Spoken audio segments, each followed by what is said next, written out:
अस्सलाम वालेकुम नाजरीन, मैं हूं आपका मेज़बान असद कियानी और आप देख रहे हैं स्पीड न्यूज़। नाजरीन, आज हमारे साथ स्पीड न्यूज़ देखने के लिए हमारा चैनल सब्सक्राइब करें और बेल के आइकन पर क्लिक करें कि आप हमारे आने वाले वीडियो से आगाह रह सकें। ऐसी शख्सियत मौजूद हैं जो किसी तारफ़ की मोहताज नहीं है और मेरे तो ख्याल में अब दुनिया इनको जानती है। हानिया और काफ़ी अरसे बाद ये नज़र आई हैं और देखते हैं कि आज ये हमें सवालों के क्या जवाब देती हैं। जी हानिया, अस्सलाम वालेकुम। वालेकुम अस्सलाम, कैसे आप? अच्छा हानिया, कहाँ आ रही हैं आप? मैं बस थोड़ी सी तबीयत ठीक नहीं थी और ईद थी, ईद की मसरूफियात में थोड़ा बिजी थी। अच्छा हानिया, मेरे पिछले दिनों मैंने फ़ेसबुक पे देखा था, तो उसमें आप क्या आमिर लियाकत के साथ राज़ी होने जा रही हैं? हाँ, उनकी तरफ से ये पेशकश आई थी, लेकिन मैंने वो स्क्रीनशॉट्स बनाकर फ़ेसबुक पे लगा दिए, उनके मैसेज आए। तो क्या चल रहा है अब? आप क्या समझती हैं कि अब आपने अपनी ज़िंदगी अलग से शुरू की है या कि आमिर लियाकत का इशू चल रहा है? नहीं, मैं समझती हूँ कि मूव ऑन करना चाहिए। जो हो गया तो अब वो जब वो एक्सेप्ट कर ही नहीं रहे मुझे, तो मैं बार बार एक बात कब तक करूँगी आखिर? जब वो मेरे साथ रहना नहीं चाहते, वो डिनाई कर रहे हैं, वो मुझ पर ब्लेम कर रहे हैं, तो फिर ऐसे इंसान के साथ तो रहा नहीं जाता। इसलिए फिर उन्होंने जब देखा कि मैं खामोश हो गई हूँ, जब मैंने वीडियोस बनाना छोड़ दी और मैं खामोश थी, तो उन्होंने मुझसे रब्ता करने की कोशिश की और मुझे बोला कि मैं मुमताज़ को कहता हूँ कि वो टिकट करवा दे और तुम मेरे पास आ जाओ छुप के, और तुम मीडिया को इन्वॉल्व मत करो इसमें। लेकिन मैंने कहा कि आप छुप के मिल सकते हैं मेरे से, छुप के रह सकते हैं मेरे साथ, लेकिन आप हमारी सोसाइटी में आप दुनिया के सामने एक्सपोज नहीं कर सकते, मीडिया के सामने आप एक्सपोज नहीं कर सकते।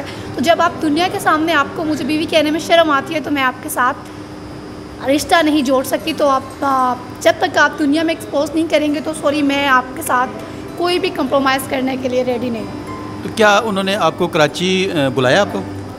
जी, उन्होंने बुलाया था कराची, उनके ड्राइवर ने मुझे फ़ोन किया, मुमताज़ ने, उन्होंने मैसेज किया, लेकिन मैंने उनकी पेशकश को रद्द कर दिया, क्योंकि मुझे नहीं लगता कि देखिए रिश्ते जो होते हैं, रिश्ते ऐसा नहीं होता कि आप चुपके से कहो कि तुम मेरी, और सब दुनिया के सामने आप कहो कि तुम तो ऐसी हो, तुम तो वैसी हो।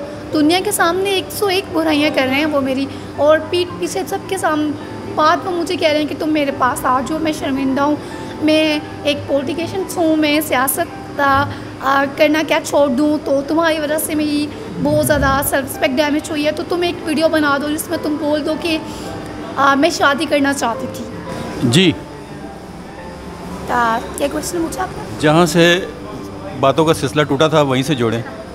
जी, तो देखिए, जब मैं एक्सप्रेस टीवी गई और मैंने वहाँ पर जाकर, जब मैं वहाँ पे गई थी, तब मैं इतनी ज़्यादा उनकी तरफ से स्ट्रेस में थी, बहुत ज़्यादा मैं स्ट्रेस में थी। इवन कि मुझे ये नहीं पता था कि मैं क्या कर रही हूँ, क्या नहीं, मुझे कुछ भी पता नहीं था। मेरी इतनी बुरी हालत थी। अगर खुदा न खास्ता अगर मैं अपने आप को कुछ कर लेती, तो ये एक MNA होने के साथ क्या इनका ज़रा फ़र्ज़ नहीं बनता था कि आप नीचे आएँ, आकर देखें कि आखिर यहाँ पे मैं क्यों आई हूँ। और मेरी, अगर चले फ़र्ज़ कर लिया 2 सेकंड के लिए, आप अपना पर्सनल इशू साइड पे रख लें कि मैं आपकी वाइफ नहीं थी, एक इंसानियत के नाते, आप तो कराची के MNA हैं, आप एक इंसानियत के नाते आप नीचे आ जाते, आके बोल देते कि हानिया तुम ये क्यों कर रही हो।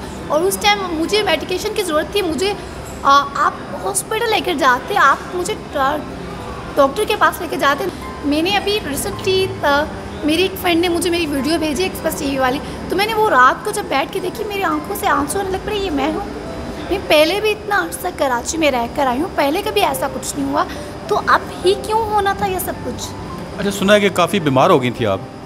जी बिल्कुल, मैं काफ़ी स्ट्रेस में थी और फिर काफ़ी मेरी तबीयत भी ख़राब थी, तो मैं हॉस्पिटलाइज थी और मैंने ट्रीटमेंट करवाया। क्योंकि जब तक मैं ठीक, आपको भी पता है ये बात कि जब तक इंसान नॉर्मल ना हो, वो ना तो अपनी लड़ाई लीगली तरीके से लड़ सकता है, और ना ही आप जैसे वो वार करते हैं वीडियोस पे बना कर वार करें। जैसे आपको पता है, उन्होंने एक वीडियो में कहा कि उन्होंने मुझ पर केस कर दिया, लेकिन मुझे अभी तक उनकी तरफ से ना कोई नोटिस मिला, ना मुझे कोई अदालत की तरफ से समन मिला। वो सिर्फ सियासत कर रहे हैं आके मीडिया में, और वो मीडिया वालों के साथ गलत बयानी कर रहे हैं। वो इसलिए ये सब कुछ कर रहे हैं ताकि लोगों को लगे कि वो अब बिल्कुल ठीक है, वो सच्चे हैं और बहुत सारा ब्लेम मेरे पे आ जाए, लोग मुझे गलत समझे, तो ये सब कुछ इसीलिए कर रहे हैं। पता नहीं वो उनको क्या मिल रहा है, किसी की इज्जत उछाल कर एक कैब। अगर चले फ़र्ज़ कर लिया अगर मैं उनकी कुछ भी नहीं हूँ, तो उन्होंने हाँ देखिए एक MNA का और एक कौमी असम्बली का के वो मेंबर हैं, उनका फ़र्ज़ है कि वो अपने हल्के में जो कह रहे हैं अपने फ़राइज़ सर अंजाम देते हैं। और मैं सोशल मीडिया पर उनके देख रही हूँ कि वो काफ़ी लोगों की हेल्प आउट भी करते हैं और काफ़ी कुछ अच्छे काम करते हैं, कुछ बुरे काम करते हैं। मैं अपने मैटर की पर्सनल मैटर की वजह से उनके कौमी असम्बली के या उनके फ़राइज़ जो वो सर अंजाम दे रहे हैं उस पर कोई उंगली नहीं उठाना चाहती। मैं सिर्फ उनसे मेरा क्वेश्चन ये है कि देखिए इंसानियत माना फ़र्ज़ क्या आप 2 मिनट अपनी और मेरी पर्सनल लाइफ को साइड पे रखते, इंसानियत के नाते क्या आपका फ़र्ज़ नहीं था कि मैं इतनी बीमार थी, आप नीचे आके मुझसे पूछते, आप वहाँ पर नहीं आए। अगर मेरे घर के बाहर आके कोई शोर करेगा, चीखेगा, हानिया बाहर आओ तुमने ये किया, मैं नीचे आऊँगी, मैं उससे आके पूछूँगी कि तुम यहाँ पे तमाशा क्यों क्रिएट कर रहे हो। तो आपने ऐसा नहीं किया क्योंकि आपको पता था कि अगर मैं नीचे आया और हानिया का मैं इस सवालों का जवाब नहीं दे सकता, ना मैं हानिया का सामना कर सकता हूँ। और मैंने आपको कितनी बार बोला कि अगर आप मेरा और आपका कोई रिलेशन नहीं है, आप ये कहते हैं कि मैं आपने हेल्प आउट किया, आपने हेल्प की, तो आप बहुत ज़्यादा पाक हस्तियों का मानने वाले, तो आप कुरान पाक पे हाथ रख के ये बात बोल दें। मैं आपके अगेंस्ट कुछ नहीं बोलूँगी, आपने वो भी नहीं किया क्योंकि आपको भी पता है सच क्या है, मुझे भी पता है कि सच क्या है। और मुझे समझ नहीं आ रही कि आप इस मामले को ख़त्म करने के बजाय, इस मैटर को ख़त्म करने के बजाय उल्टा आप एक तोहमत लगा रहे हैं मुझ पे कि मैं आप पे ब्लेम कर रही हूँ और मेरी फैमिली को आप इन्वॉल्व कर रहे हैं इस मैटर में। मेरे बाबा एक इंतहाई शरीफ आदमी है वो और मेरी मम्मा जिसको कोई जानता नहीं था, मेरे साथ जाती थी वो शूट पे, वो मेरे लिए उन्होंने बहुत सेक्रीफाइस किया। मैं उनकी वजह से ही आज इस फील्ड में हूँ और उनकी वजह से ही मेरी कामयाबी है। आपने पहले तो मुझे इस कदर किया कि मैं बिल्कुल पागल हो चुकी थी।